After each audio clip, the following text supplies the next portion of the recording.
porque no hay futuro sin historia. Esto es Así lo vemos por AN Televisión. 24 años es mucho más que 2 décadas y casi un lustro.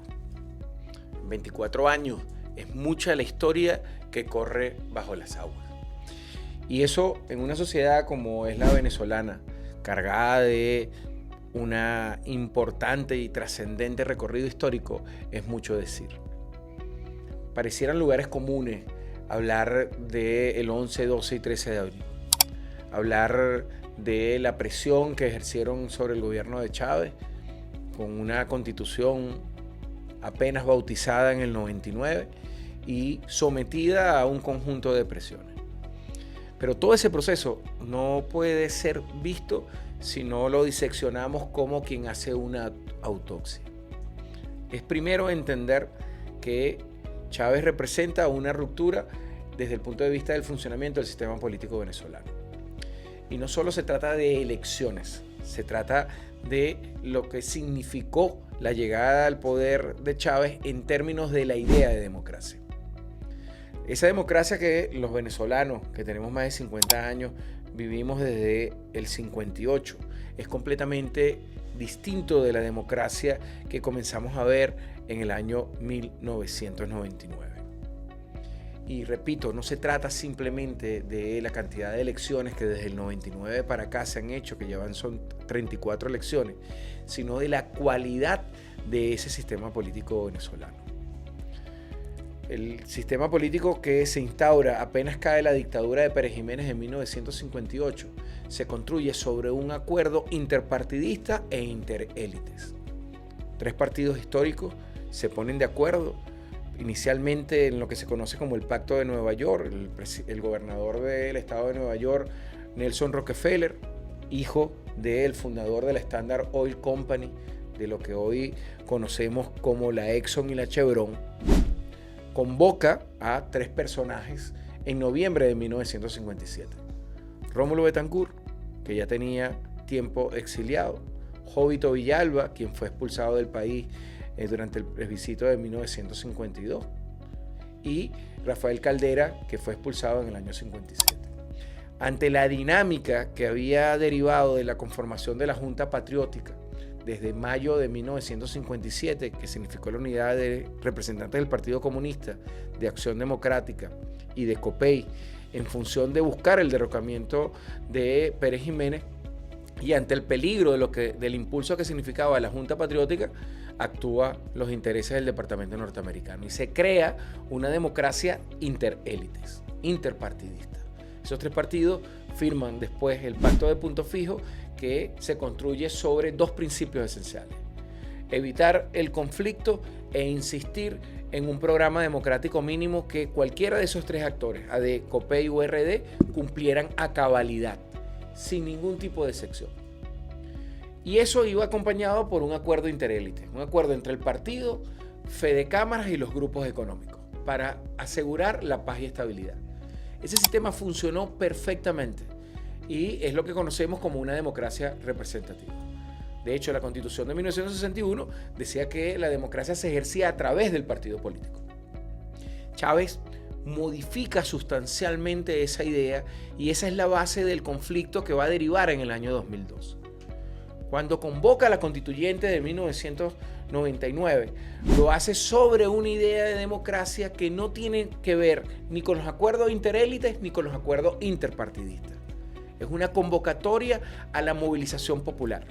Eso es lo que les explica por qué Nicolás Maduro, que era el representante en la constituyente para recoger las propuestas, recoge cerca de 4 millones de intervenciones, de sugerencias para el debate político.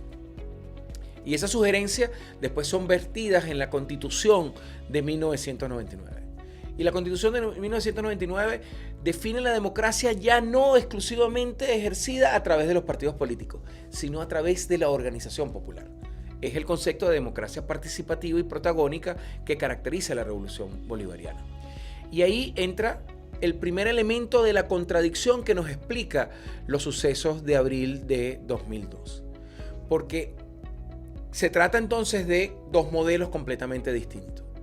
El modelo de democracia representativa, que había permitido cierta estabilidad del sistema político venezolano y le había asignado al sistema político venezolano y a los actores políticos en Venezuela un papel en concordancia con los intereses de los Estados Unidos, y la democracia popular participativa, que comienza a confrontarse con esos intereses. Y la confrontación es múltiple. La primera confrontación es en torno a esa idea de democracia. Porque ya no se trata solo de un adjetivo, no se trata de decir que esta es democracia representativa y esta otra es una democracia popular participativa. Se trata de una práctica en términos del ejercicio democrático.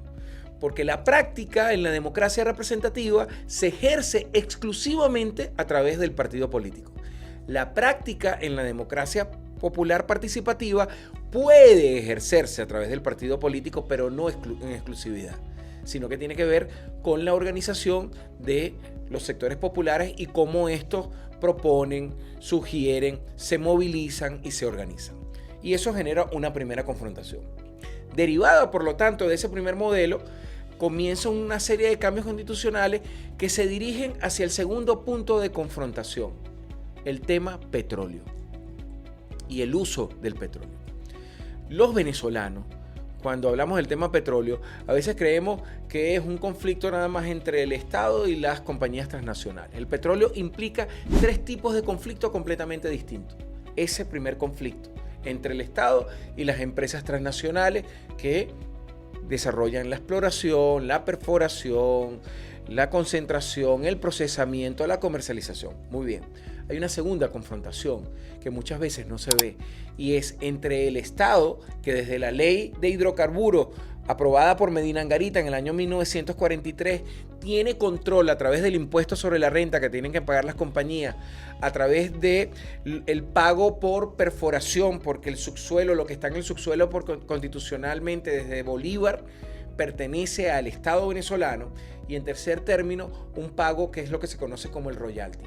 Eso es, por cada barril extraído, aparte del impuesto, aparte del pago por perforación, las compañías petroleras tienen que dar parte de la producción de petróleo. Y esto genera un conflicto, porque el último gobierno de Rafael Caldera, ese gobierno que se da entre 1993 y 1998, creó un esquema de inversión extranjera a través de la conformación de empresas mixtas, a través de lo que se conoce como la apertura petrolera, donde las compañías transnacionales apenas pagaban un poco menos de 2% de royalty. Imagínense ustedes la cantidad de recursos y las ganancias que tenían las compañías petroleras, que aceptaron pasar de menos del 2% de royalty a 16.5% en la nueva ley de hidrocarburos aprobada en el año 2001. Así es de las ganancias del negocio petrolero, que las compañías petroleras aceptaron pasar de un pago de 2% a 16%. Eso es, para que ustedes tengan una idea, un aumento de más del 500% de pago de impuestos. Y sin embargo, las compañías petroleras se quedaron, con excepción de la ExxonMobil.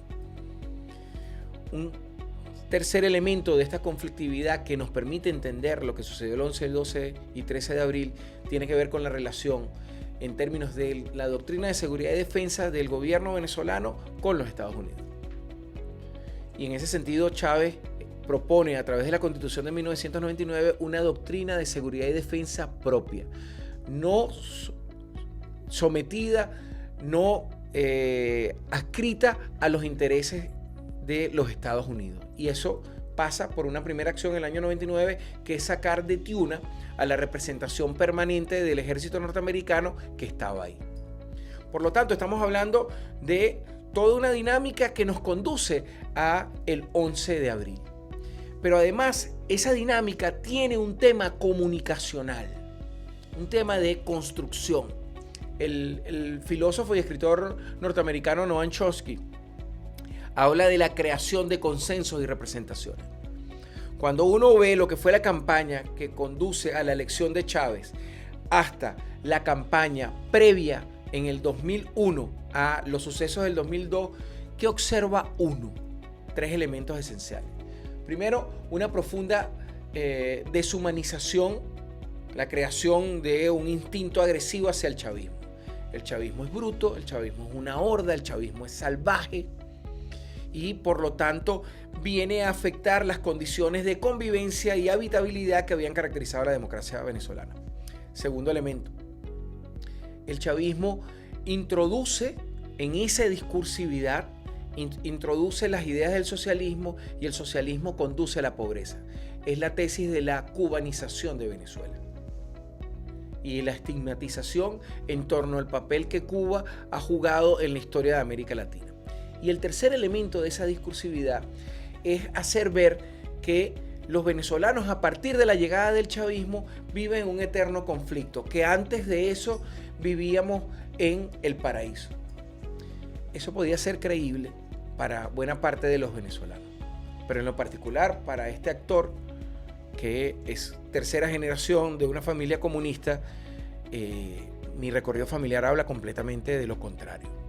Es decir, mi abuelo fue expulsado por ser dirigente de la huelga petrolera del 36 por el gobierno de López Contreras. Estuvo preso durante la dictadura de Pérez Jiménez. Mi papá, que era profesor universitario igual que yo, tuvo que irse a la clandestinidad del año 59 porque era secretario general del sindicato eléctrico de este país y fue detenido 3 veces y la tercera vez le dijeron a mi abuelo que no había ninguna posibilidad. Entonces, para alguien que como yo viene de una familia comunista, que le digan que el periodo que hay entre el 58 al 98 en un país de sana paz y tranquilidad es una gran contradicción. Yo siempre digo que a mí nunca se me olvida perfectamente el momento en que secuestran a Nihaus en el año 76. Yo iba a cumplir 7 años, mi casa fue allanada, mi padre fue detenido, mi abuela que tenía 80 años fue sometida en el piso, subieron a mi hermano que tenía 15, a mí que iba a cumplir 7 años, me apuntaron en el piso y esa era la democracia que a mí, hijo de una familia comunista, le tocó vivir.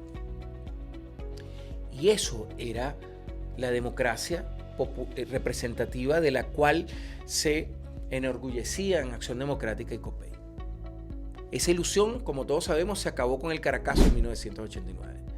Y esto es importante que lo digamos porque muchos jóvenes que ahora a 24 años del 11 y 12 de abril les hacen creer que la Venezuela de la década de los 60, los 70, los 80 y los 90 era una Venezuela ideal, que el conflicto no existía. Y habría que decirle a esos jóvenes que se recuerden del Caracazo de 1989 y que se recuerden lo que este país vivió entre 1989 y 1993. Y esto es importante que lo digamos.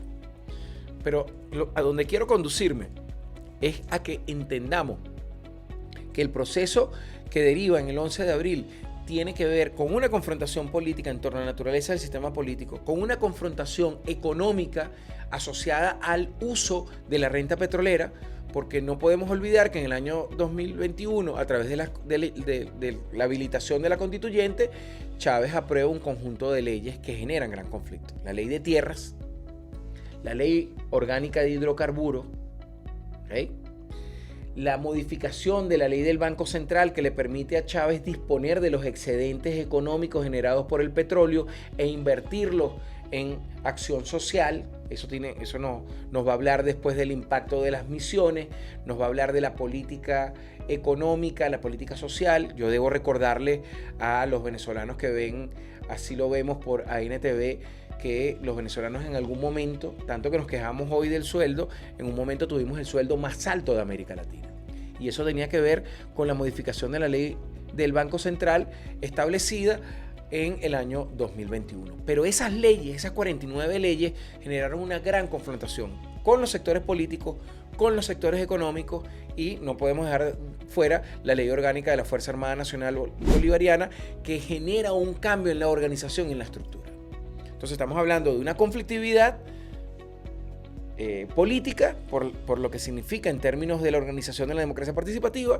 Estamos hablando de una conflictividad económica por el uso de la renta petrolera, porque es el Estado confrontado con las compañías transnacionales, pero es el Estado confrontado también con los grupos nacionales que tienen intereses, y es el Estado asociado con un pueblo que exige beneficiarse de la renta petrolera. Un dato importantísimo: la apropiación de los excedentes petroleros entre el momento de la nacionalización en 1975 hasta el momento de la aprobación de la Ley Orgánica de Hidrocarburos por parte de los sectores privados era cercano a un 85%. Chávez redujo esa apropiación de los excedentes petroleros en un 40% más. Y ese 40% es lo que va a tener los efectos directos de inversión en las misiones, en toda la política de salud, de educación, vialidad, generación de empleo, mejora de condiciones de vida. Y es lo que explica por qué Venezuela alteró su papel en un medidor de la Organización de las Naciones Unidas, como es el índice de Gini, que mide la desigualdad, como Venezuela entró entre los países con menor desigualdad en un momento determinado. Pero todo ese acumulado de contradicciones, repito, las contradicciones en torno a la democracia, las contradicciones en torno al uso de la renta petrolera, las contradicciones en torno al papel de las Fuerzas Armadas y las contradicciones que lo llevan a enfrentarse con las posiciones a nivel internacional que tiene Chávez, son las que nos conducen al 11 de abril. En un proceso de deshumanización, en donde los medios de comunicación, esencialmente los medios privados, tienen un papel sumamente importante en construir lo que en teoría de las comunicaciones llamamos encuadre o framing. El chavismo está cubanizando a Venezuela, era el discurso. Chávez está acabando con el país. El chavismo es pura conflictividad. Y eso desata un ciclo de confrontaciones cuyas consecuencias la estamos viendo hoy. Lo que está haciendo la presidenta encargada Delcy Rodríguez, lo que está haciendo Diosdado, lo que está haciendo Jorge Rodríguez en este momento, se trata de bajar esa conflictividad que tiene que ver con un proceso de deshumanización que comenzó desde la llegada misma del chavismo. El chavismo lo deshumanizaron. ¿Y por qué la clave de la deshumanización del chavismo? ¿En qué consiste esa búsqueda? Yo necesito deshumanizar al otro para poder ejercer la violencia. Y eso es lo que explica los quemados, los perseguidos, los acosados que ha tenido el chavismo en un momento determinado. Y esa situación es la que nos explica, tal como lo analizábamos en uno de los programas anteriores de Así lo vemos, la ley de amnistía. Esa ley de amnistía busca sanar esas heridas. Recordemos, así cuando éramos chiquitos que nos raspábamos las rodillas o los codos y las mamás nos ponían mertiolate y veíamos el diablo para que se nos curara. Bueno, aquí se trata de ponerle mertiolate a las heridas que nos hemos construido en estos años de confrontación política. Y esa herida, en el caso del 11 y el 12 de abril, costó una cantidad importante de muertos, que fue lo que vimos ahí. Víctimas que no tenían nada que ver efectivamente con la confrontación política. Porque se trataba de, y aquí entonces entra el otro elemento de análisis, de cómo los intereses de los Estados Unidos incentivaron una confrontación mucho más elevada. No es fortuito lo que vimos ese día, con Venevisión ubicándose en un ángulo donde solo se veía una parte del puente Yaguno. No se veían las ballenas, no se veían los efectivos de la Policía Metropolitana disparando contra los que estaban dispuestos a defender a Chávez y el gobierno revolucionario de Puente Yaguno. Solo se veían a los llamados pistoleros de Puente Yaguno. Es el framing, es el encuadre. El chavismo es violencia. Y eso generó un conjunto de elementos de desinformación que nos lleva a un tema que tiene total vigencia y que tiene que ver con ANTV y que tiene que ver con las políticas de comunicación popular que se han desarrollado desde entonces, que es el tema de la democratización de la comunicación. Lo que vimos 11 y 12 de abril fue un blackout comunicativo. Mientras que Chávez intentaba en una intervención el propio 11 de abril llamar la atención para bajar la conflictividad, los medios privados partieron la pantalla en una decisión unilateral y mientras Chávez hablaba de contener la violencia, incentivaban en la otra mitad una movilización que generara lo que generó, un conflicto con víctimas que nada tenían que ver y que fueron sometidas como conejillos de India a un experimento social de violencia que tuvo su resultado. Y luego, el 12 de abril, cuando ya se ha producido la detención de Chávez, su secuestro, los medios de comunicación, privados esencialmente, pasan comiquitas. un blackout comunicacional absoluto. Y ante ese blackout, esa idea de democracia participativa y popular actúa. Fue Radio Bemba, fue el boca a boca, fue la vecina que salió caceroleando y diciendo: yo quiero que me devuelvan a Chávez, yo voté por Chávez, quiero que me lo devuelvan, quiero que termine su periodo. Y se generó una movilización de tal nivel, de tal impacto, que produjo una respuesta de los sectores militares, que comenzó en Maracay con el general Baduel. La brigada de paracaidistas, tal como sucedió en el año 1992, pronunciándose, y que también el otro comienzo, hay que decirlo, hay que reconocerlo, a alguien que lamentablemente no está con nosotros, que fue ese fiscal general valiente que fue Isaías Rodríguez, que fue el primero que salió diciendo. Lo convocan los grandes medios a que renuncie, y él dice: sí, yo voy a renunciar. Convoquen a los medios, yo voy a renunciar, y en vez de renunciar, genera una tormenta. Dice: el presidente Chávez fue secuestrado.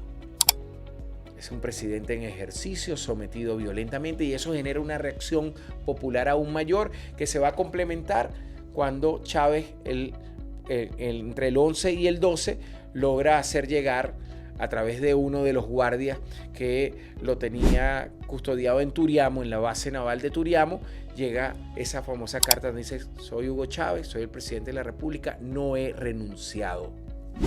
Y a partir de ahí se desata una respuesta extraordinaria. Mientras que los canales hacían el blackout comunicativo, la radio popular, la Radio Bemba, actúa, moviliza, convoca, presiona.